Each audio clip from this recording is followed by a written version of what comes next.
The announcement of charges filed in the death of Freddie Gray is just the beginning of a long legal process. Whether or not police in Baltimore caused his death won't be decided for some time. And law enforcement across America is already gearing up for a very long and a very hot summer. It's a season that may have started Monday in Baltimore, as a network news crew reported gunshots and alluded to a man being shot while chased by police, causing a flurry on the ground, bringing out police defense lines and putting an already tense city right back on the edge. The story was a knee-jerk and could have got someone killed. Luckily, this time no one was injured. This time. Our guest is attorney and former Atlanta police officer, author of the book Observations of White Noise, an acid test for the First Amendment. Marc Harrold joins us. Marc, it's a pleasure to see you again. Thank you for having me back on. I appreciate it. Isn't it fair to say that what happened on a Monday in Baltimore is something that cops everywhere have just got to be fearful of, because you have, in many instances, a media that is driving this, a media that is putting out false reports that doesn't know what they're saying, and they can come back and apologize for it, but 10 minutes after something happens, this could have been nightmarish. Yeah, there's a tendency after significant events like this in Ferguson that any police-citizen interaction, they see it as somehow, connected.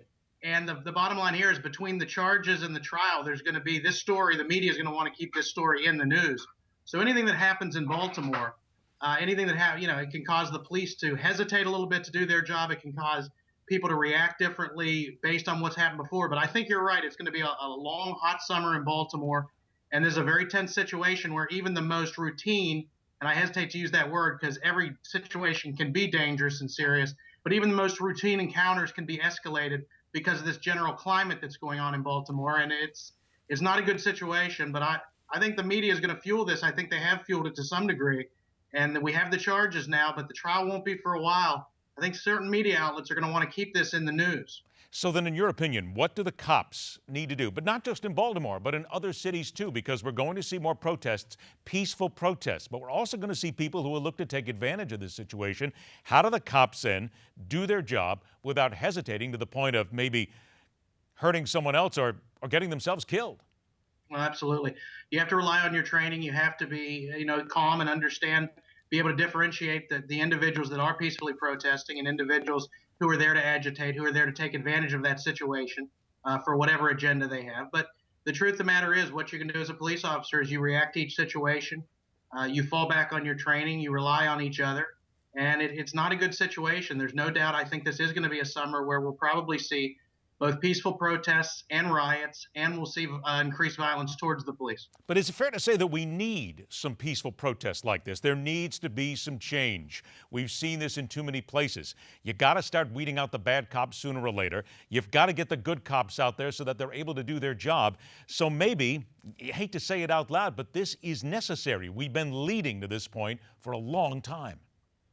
Well, I don't know that this is necessary, at least the violence. No, not the violence, not the violence, the peaceful protests. Oh, absolutely. Peaceful protest is very helpful. If this leads to a dialogue, that's what we need. Look, there's no doubt that the type of policing that we've seen, and it's mostly because of the drug war, it's mostly because of the corporate influence of CCA, Corrections Corporation of America, commoditizing bed space, 3 strikes laws. We've seen an increase in for-profit policing, for-profit corrections.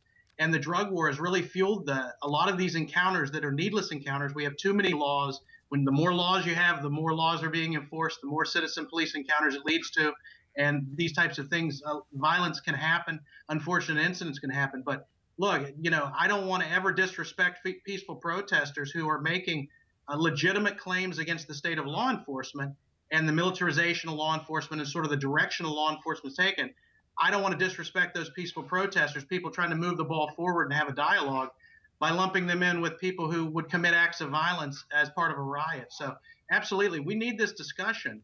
And I know a lot of law enforcement officers who also think that and I think it's mostly because of the drug war and a lot of the several Supreme Court decisions that take the sort of the mindset of the officer out and only look at objective reasonableness. I don't want to get too wonky, but we've seen a Supreme Court that has interpreted the Fourth Amendment in a certain way. We've seen an increase in enforcement of nuisance laws to make money for municipalities.